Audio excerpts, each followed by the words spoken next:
Hello, and welcome. I'm so glad you're here.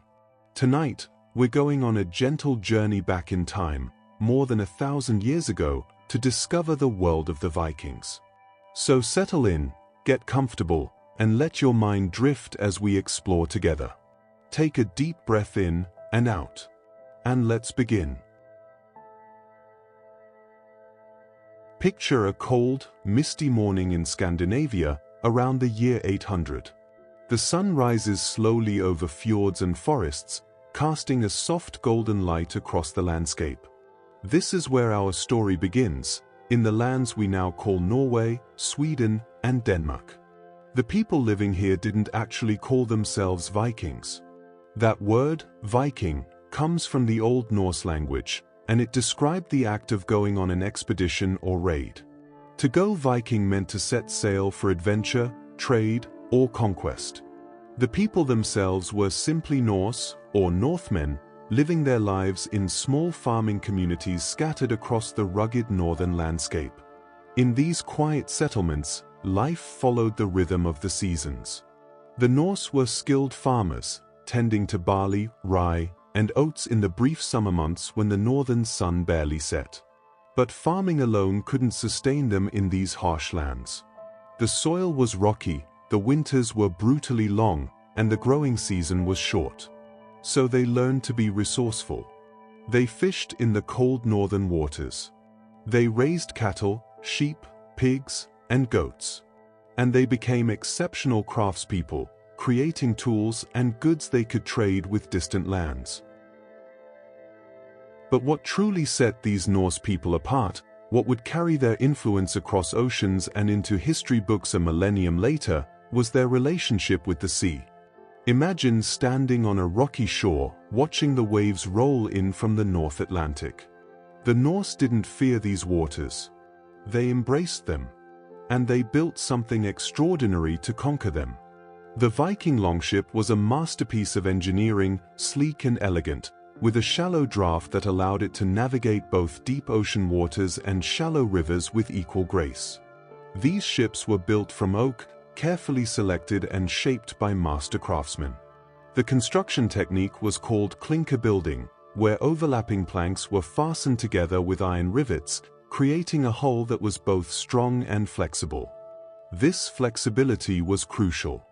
It allowed the ship to bend and move with the waves rather than fight against them, making Viking longships remarkably seaworthy even in the roughest conditions.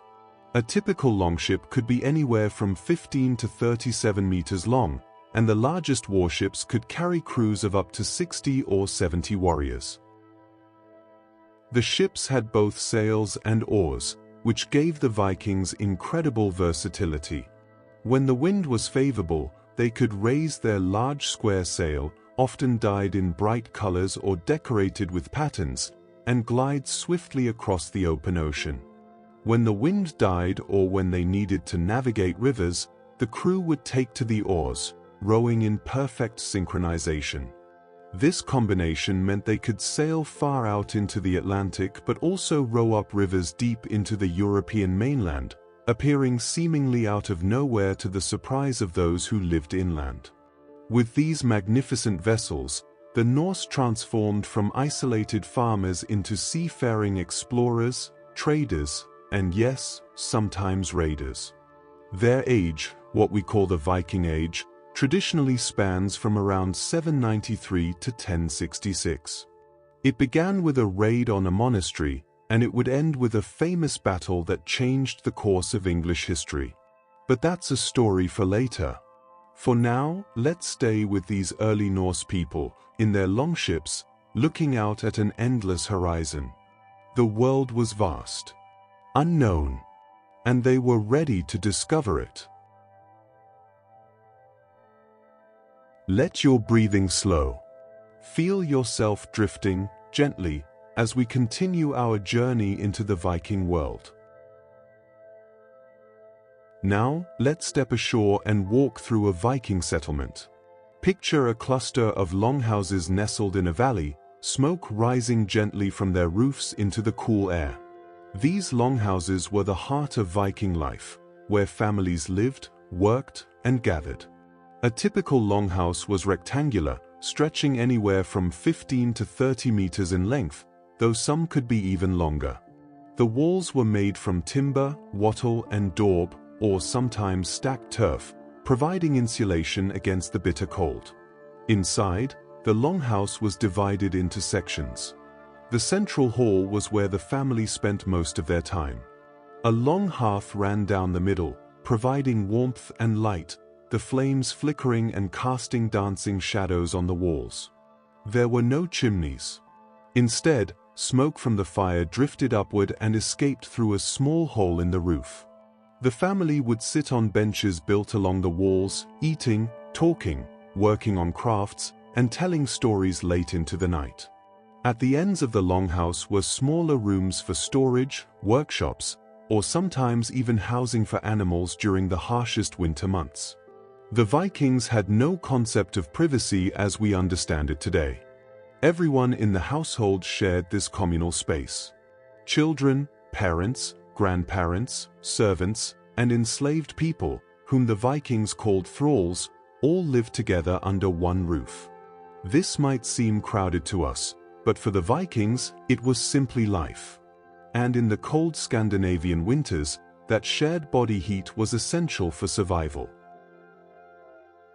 Speaking of thralls, Viking society was not a simple or equal one. It was divided into three main social classes.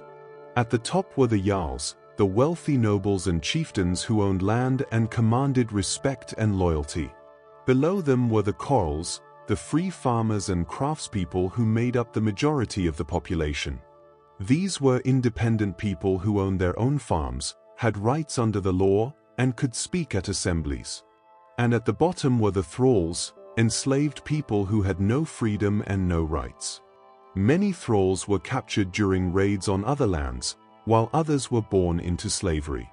They performed the hardest labor, working the fields, tending animals, and serving their masters. But despite these rigid social divisions, Viking society had something quite remarkable for its time. Women had rights that would have been unthinkable in many other medieval cultures. A Viking woman could own property in her own name. She could inherit land and wealth from her family. If her husband died, she became the head of the household, managing the farm and making decisions for the family. Women could also ask for a divorce, which was relatively straightforward compared to other societies of the era. If a marriage became unbearable, a woman could declare her intention to divorce before witnesses, and the marriage would be dissolved. She would take back her dowry and her share of the property. When Viking men went off on their long sea voyages, trading expeditions, or raids, they might be gone for months or even years. During these times, women ran everything. They managed the farms, made business decisions, supervised workers, and ensured the household survived. Textile production was almost entirely the domain of women, and this was no small matter. Making cloth was vital to the Viking economy. Women spun wool and flax into thread, wove it into fabric, and created the clothing and sails that their society depended on. A woman's skill with a spindle and loom was highly valued. The Vikings also had their own system of writing, though literacy was not widespread. They used an alphabet called runes, with characters made up of straight lines that were easy to carve into wood, stone, or metal. The most common runic alphabet was called the Younger Futhark, and it had just 16 characters. Vikings carved runes onto memorial stones to honor the dead, onto wooden sticks for everyday messages, and onto weapons and jewelry for protection or decoration. Some runes were believed to hold magical properties, offering luck or warding off evil. Religion was deeply woven into every aspect of Viking life. The Norse people worshipped many gods, each with their own personalities, powers, and stories. The most famous was Odin, the All-Father, god of wisdom, war, and death. He was a complex figure, often depicted as an old man with a long beard, wearing a wide-brimmed hat and carrying a spear named Gungnir. Odin had sacrificed one of his eyes to gain wisdom and knowledge of the runes. Then there was Thor, perhaps the most beloved god among common folk, the god of thunder who wielded a mighty hammer called Mjolnir. Thor was seen as a protector, battling giants and defending both gods and humans from chaos. The Vikings believed in an afterlife, but where you went depended on how you died. Warriors who fell bravely in battle were chosen by Odin's Valkyries, supernatural female figures who flew over battlefields. These chosen warriors would be taken to Valhalla, Odin's great hall, where they would feast and fight until Ragnarok, the end of the world.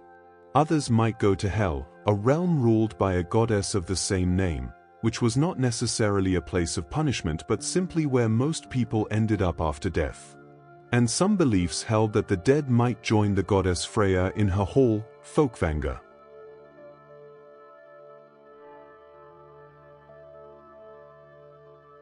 Let these images settle in your mind. The longhouse fire, the sound of the loom, the carved runes. Rest easy as we journey onward.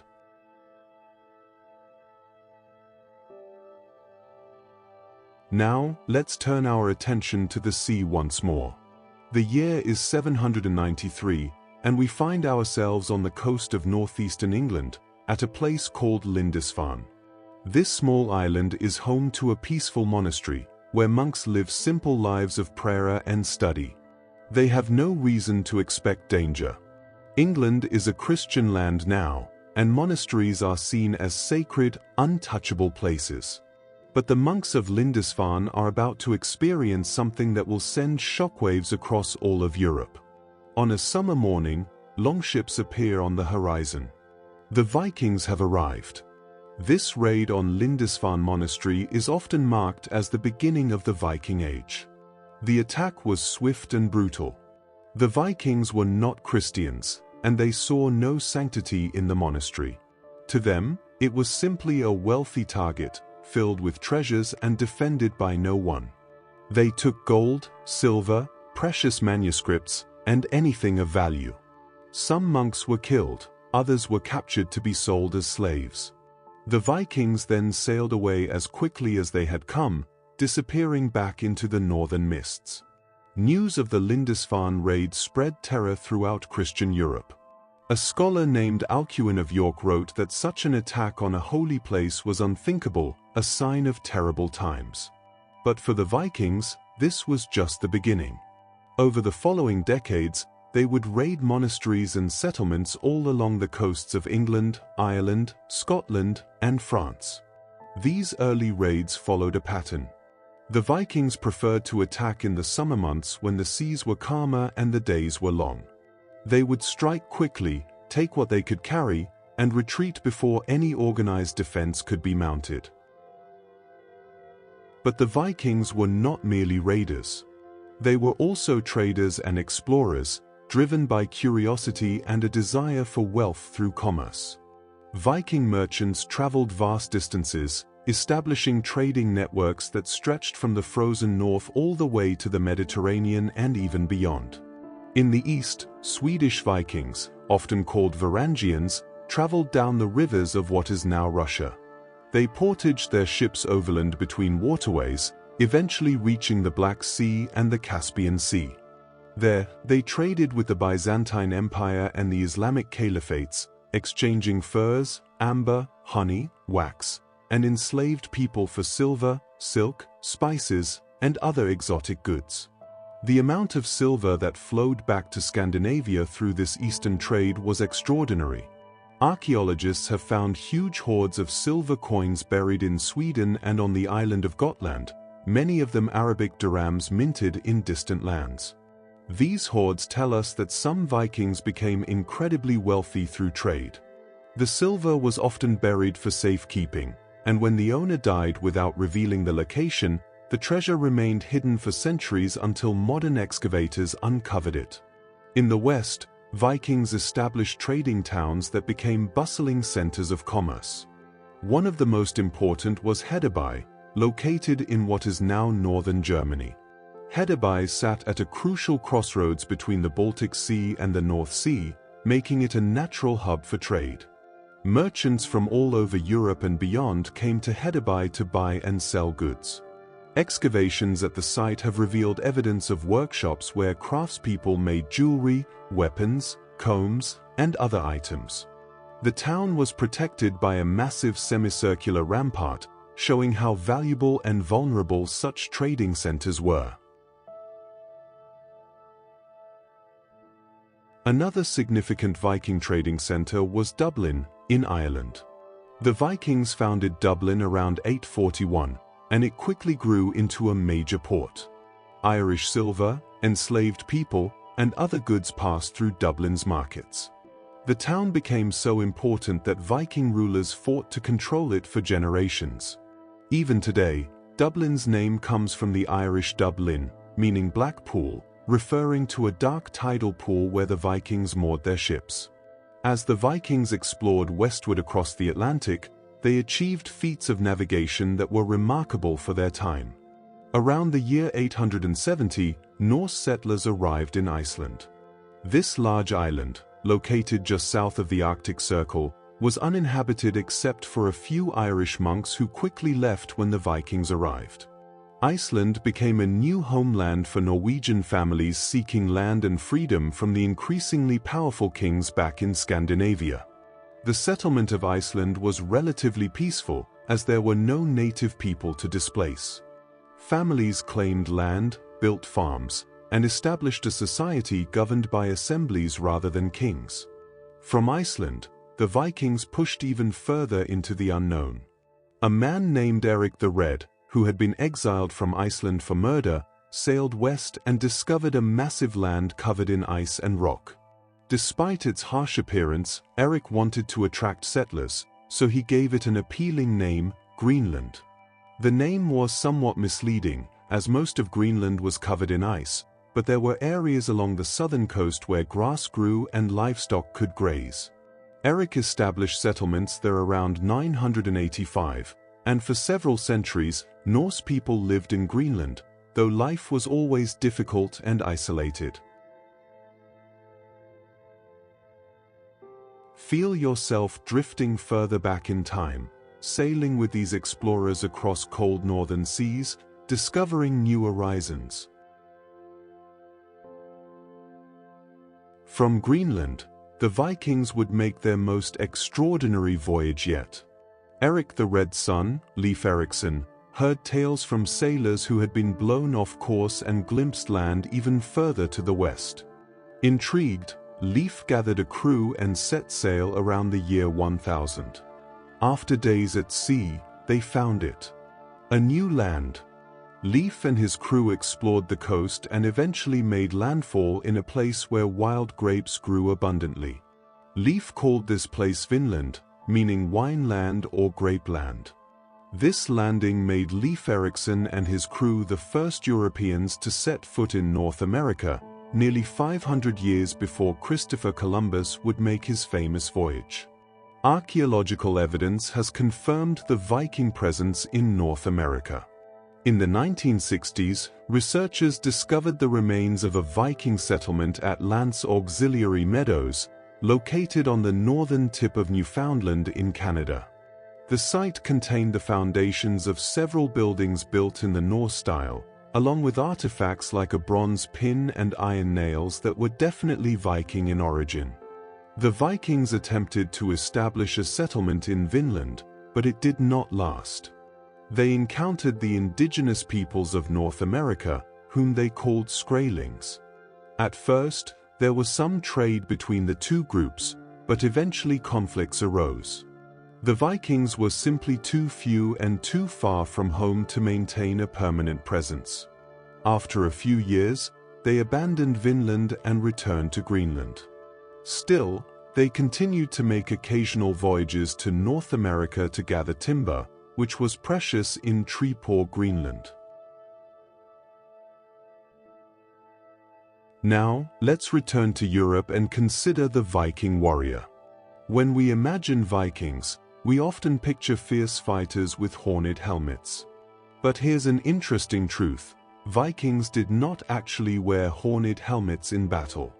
This is a myth that arose much later, perhaps inspired by ancient ceremonial helmets or by romantic images created in the 1800s. Real Viking helmets were simple and practical, usually made of iron with a rounded or conical shape and sometimes a nose guard to protect the face.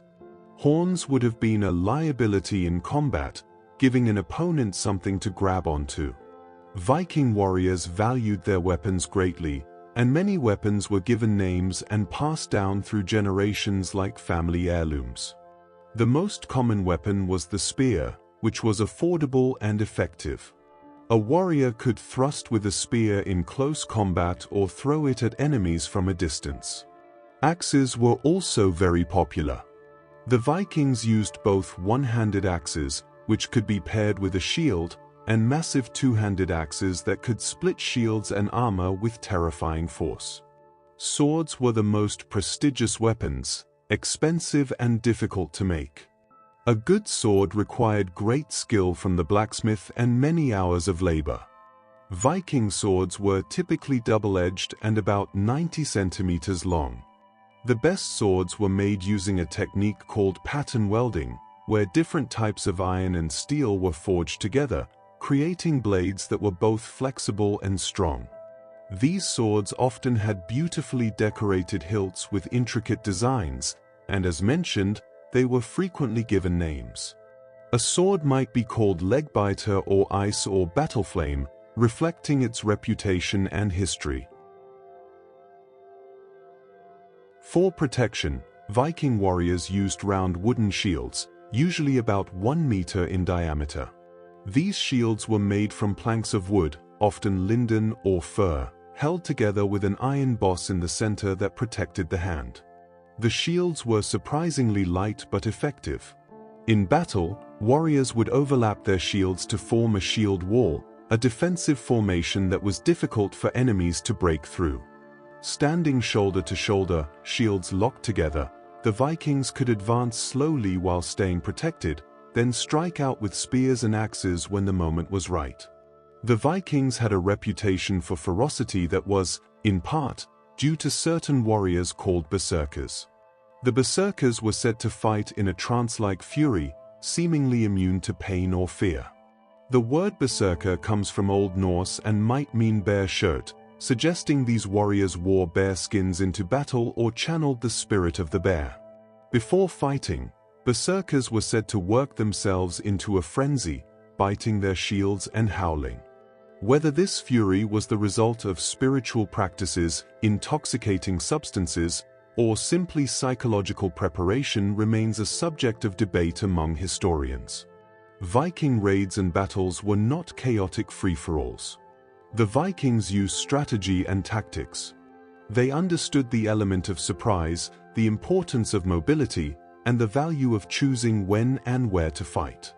Their longships allowed them to appear suddenly, strike quickly, and retreat before reinforcements could arrive. On land, they would often seize horses to increase their mobility, even though they typically fought on foot. If a battle turned against them, Vikings were not too proud to retreat and try again another day. They were practical fighters who understood that living to fight again was often wiser than dying for glory. Breathe slowly.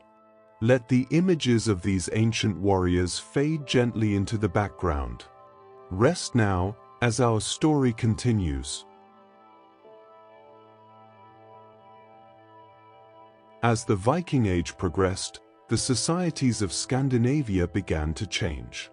In the early years, power was scattered among many local chieftains and jarls, each controlling their own territory.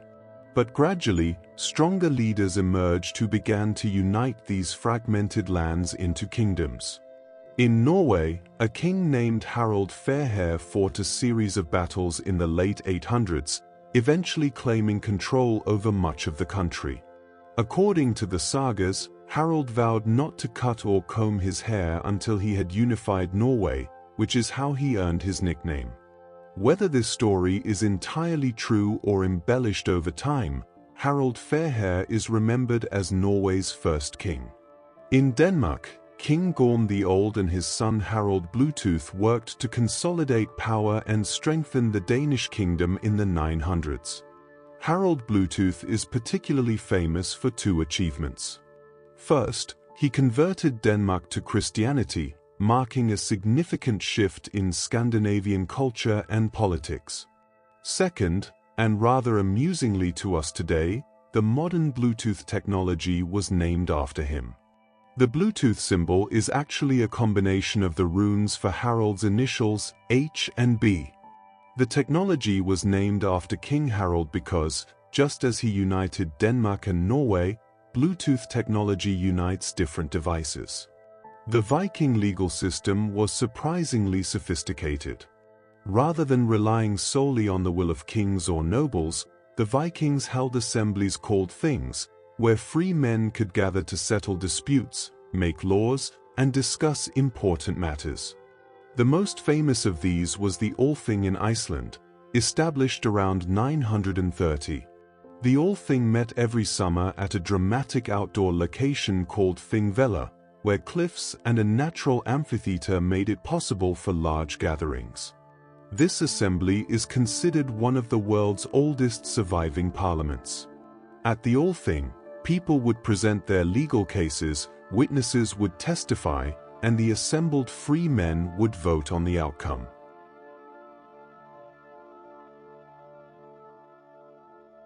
Viking law was based on the concept of vergild, which means man price. If someone was killed or injured, the perpetrator or their family had to pay compensation to the victim's family. The amount depended on the victim's social status. Killing a jarl required a much higher payment than killing a carl, and killing a thrall required very little. This system was designed to prevent endless cycles of revenge, though blood feuds still occurred when families refused to accept compensation and instead demanded vengeance. Despite their reputation as fierce warriors, Vikings spent most of their time not raiding or fighting, but simply living. Daily life involved hard work and constant labor. Men spent their days farming, hunting, fishing, and crafting tools and weapons. Women managed the household, prepared food, made clothing, and raised children. Children were expected to help with chores from a young age. There was no formal schooling for most children. Instead, they learned by watching and doing, acquiring the skills they would need for adult life. Food in the Viking world was simple but varied depending on the season. In the short summer months, people ate fresh vegetables, berries, and dairy products. They grew cabbages, onions, peas, and beans in small gardens. They milked their cows, goats, and sheep, making butter, cheese, and a fermented milk drink called skyr, which is still popular in Iceland today. Meat came from their livestock or from hunting wild animals like deer, elk, and boar. Fish was abundant and formed a major part of the diet, especially salted or dried fish that could be preserved for winter. Winter was the season of preserved foods. Vikings salted, smoked, and dried meat and fish to make them last through the long cold months. They stored grain in pits or containers, grinding it into flour to make bread and porridge. They ate a lot of porridge, actually, made from barley, oats, or rye, often flavored with honey, berries, or herbs. Vikings had two main meals each day, a morning meal called dagmal, eaten an hour or two after rising, and an evening meal called natmal, eaten at the end of the workday. They sat together in the longhouse, eating from wooden bowls and plates, using knives and spoons but no forks, which hadn't been invented yet. The Vikings enjoyed ale and mead as their main drinks. Ale was brewed from barley and flavored with herbs and spices. Mead was made from fermented honey and water, sometimes with added fruits or spices. Both drinks were central to Viking social life. Feasts were important occasions where communities gathered to celebrate, strengthen bonds, and share stories. At these feasts, horns and cups would be filled and passed around. The host would offer toasts to the gods, to ancestors, and to important events. These gatherings could last for days, filled with eating, drinking, games, and storytelling. Speaking of stories, the Vikings loved their tales. In the long winter nights, when darkness fell early and the cold kept everyone inside, people would gather around the fire and share stories. These stories, passed down orally from generation to generation, told of gods and heroes, of great battles and cunning tricks, of love and betrayal and adventure. Eventually, in the centuries after the Viking Age ended, these stories were written down in Iceland, becoming the sagas and eddas that preserve Viking culture for us today.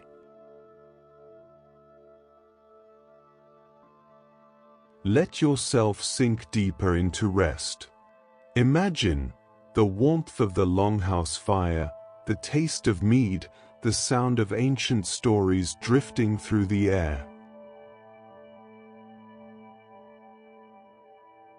As we move deeper into the Viking Age, we see how these northern seafarers left their mark not just through raids, but through settlement and cultural exchange.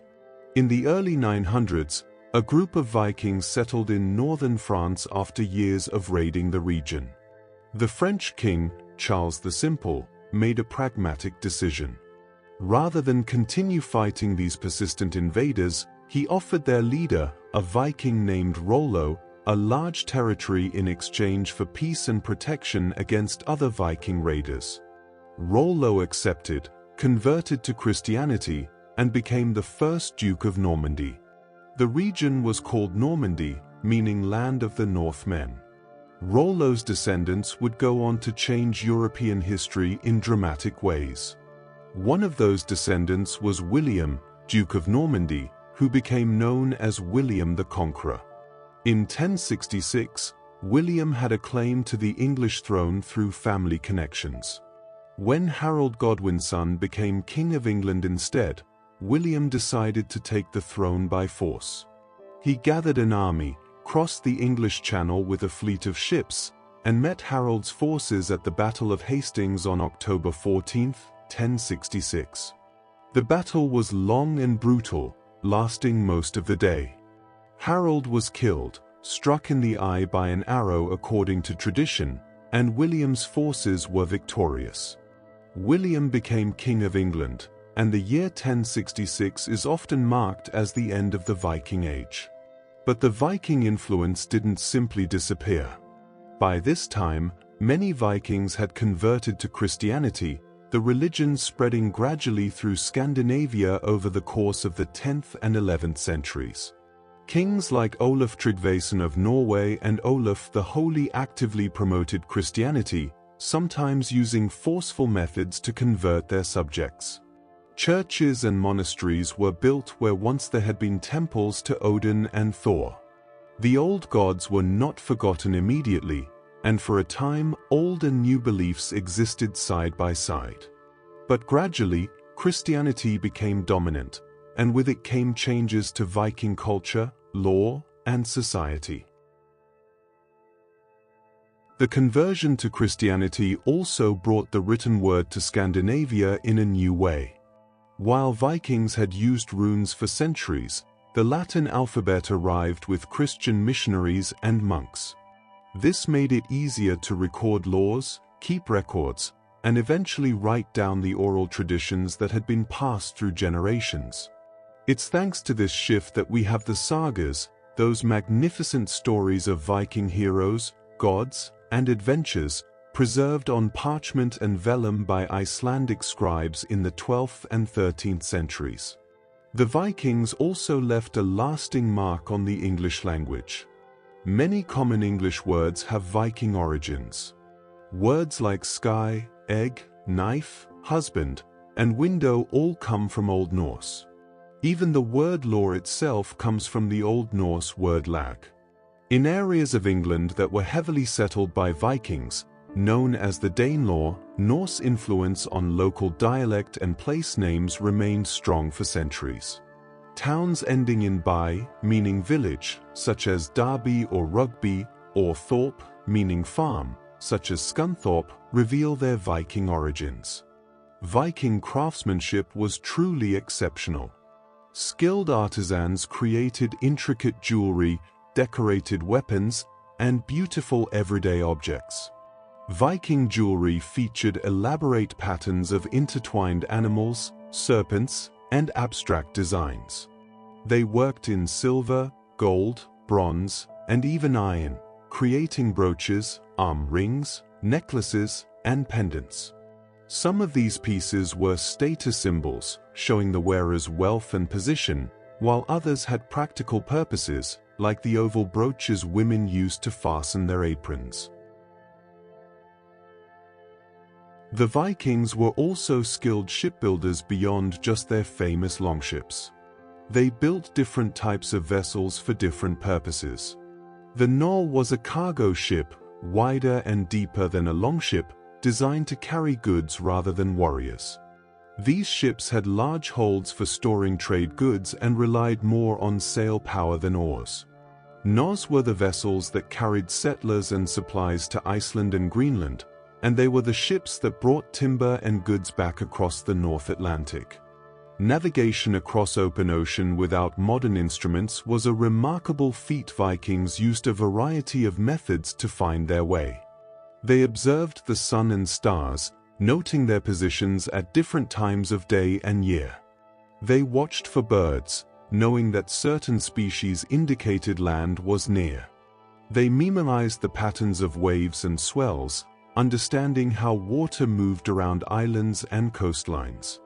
Some evidence suggests they may have used a sunstone, a type of crystal that could help locate the sun even on cloudy days by detecting polarized light, though this remains debated among historians. The legacy of the Vikings extends far beyond their own time. They connected distant parts of the world through their travels, bringing goods, ideas, and cultural practices to new places. They established cities that still thrive today, like Dublin, York, and Kiev.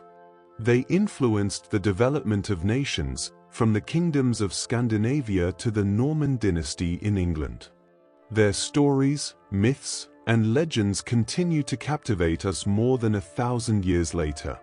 The image of the Viking, the seafarer and explorer, the warrior and trader, has become part of our collective imagination, a symbol of adventure, courage, and the human drive to explore beyond the horizon. And so, as we reach the end of our journey through the Viking world, picture one last scene. A longship on calm water, the sun setting slowly over the sea, casting golden light across the waves. The crew is quiet now, tired but content. They've traveled far, seen much, and now they are heading home. The sail catches a gentle breeze, and the ship glides smoothly forward. In the distance, you can just make out the coast, the outline of mountains and fjords. Home.